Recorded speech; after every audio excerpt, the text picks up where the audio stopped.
dagdag na interest. Basta sigurado tayo na bibigyan niyo ako ng pera na mas malaki kaysa sa pinunta ko sa inyo. Hindi kasi mananilagay. Mayroon lang ako. Nasaan po yung ano nyo? Yung kontrol sa sagot mo ito? Yung ano makuha sa inyo? CARD Hong Kong was founded by a very highly respected institution in the Philippines called Center for Agricultural and Rural Development, CARD.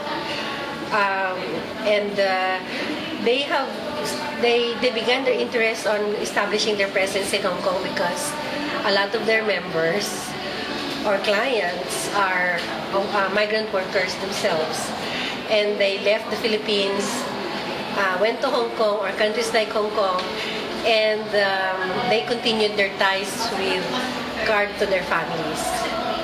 And so, as part of its social responsibility, because CARD considers itself as a social enterprise, so as part of their social responsibility, they wanted to continue their links with the women migrant workers, their members, as well as to expand its services to others who have not been reached by CARD. And the main focus is not to make business in Hong Kong, but primarily to promote financial literacy, because based on our analysis, it's one of the missing elements in terms of advocacy for migrants' rights in Hong Kong. We are quite strong in terms of imparting values, in terms of empowering women.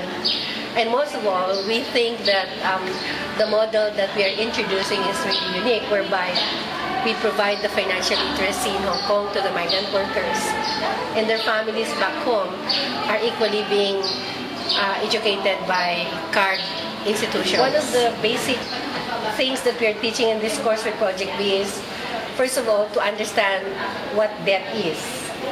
To be able to know that there are different instruments, debt instruments, that are being made available to them.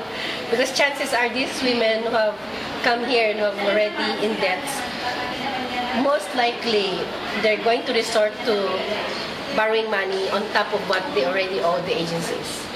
So it's important for them to know what are the different debt instruments that are available. And the second thing is to be able to know the basics of computing interest rates.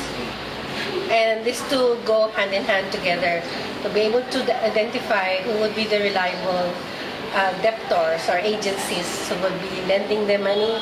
And the second thing is to be able to know what's being offered to them.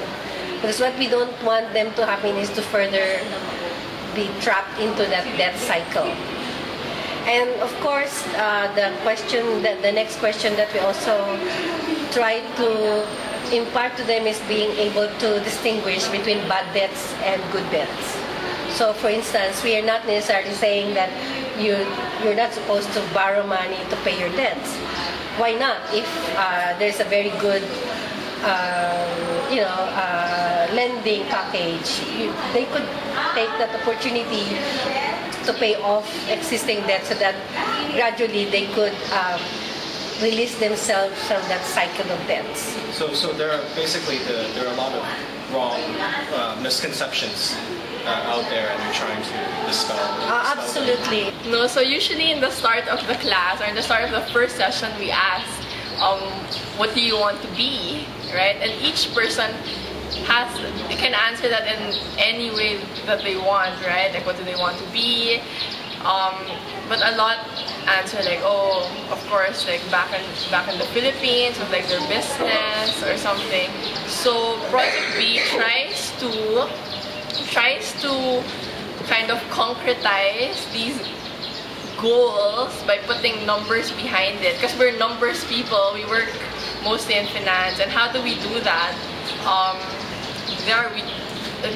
We analyze like a person's current financial situation first, so that's like financial checkup. And then right now they're teaching like budgeting, factoring in the goal that each individual wants. So all of us, that's why we're volunteers. We spend time and we really go through each person's, what do they want to be, and if they say, oh, in the like I have kids to put to school, so that's my goal for now. That we try to put numbers behind this and try to fix each person's budgeting plan and try to.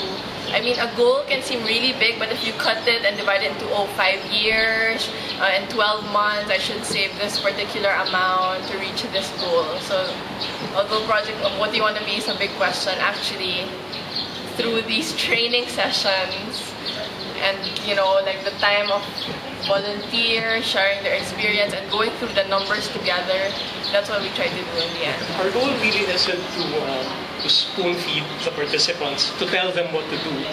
It's more to equip them with basic knowledge so that, as Giselle mentioned, they can use these tools on actual data and make meaningful, well-informed decisions. Part of the program, after they make the analysis, they actually, each person has a commitment, like even a daily commitment, no matter how small it is.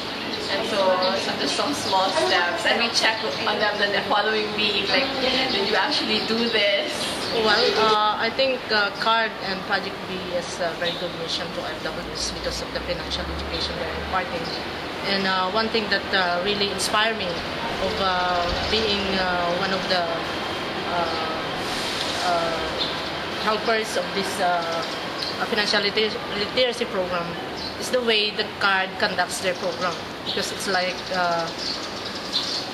imparting their mission to OFWs in Hong Kong without expecting anything, because it's not some kind of business, but it's an outreach. So I think what we can impart here is that most OFWs in Hong Kong really don't have savings, and I think it's most important that when they work to come here and earn some money, they should know how to really budget their money, because like there are 15, 20 years, 25 years in Hong Kong, but still they don't have savings. I am on my 15 years right now. It's because 10 years ago I was single and I don't have that savings because I went home and get married, have my 2 kids. I stayed there for 6 years and then I went back. So this is my second coming in Hong Kong that I'm now spending my 5th year. So you're trying to go back to your children as quickly as possible. Yes, and right now for the past 5 years, what I learned about my financial situation is really very nice, because I can now say that since I met CARD and have the possibility of really having a good financial situation. As the first batch, I really admire them, because before, most of the OFW are just lend money to the financial company, and then they never knew the interest, if how much big it was, right? And then most of the graduates, the participants, then they realized that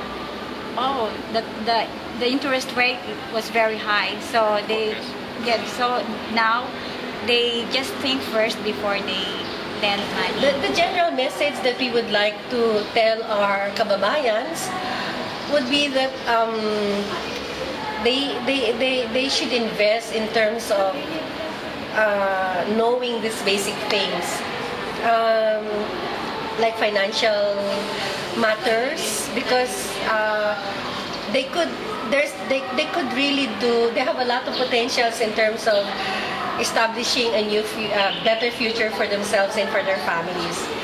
But they won't be able to reach that goal until they also commit themselves that they would be ready for change in their life, in their lifestyle, and that they would be ready to acquire new knowledge from institutions like Project B and from CARD, and there's a lot of other providers of this kind of education, and to grab every opportunity that's being offered to them, because this is about them, this is for their future. So education is really the key to breaking the cycle. Absolutely, absolutely. All right, thank you very much. Thank you, Clarence. Thank you.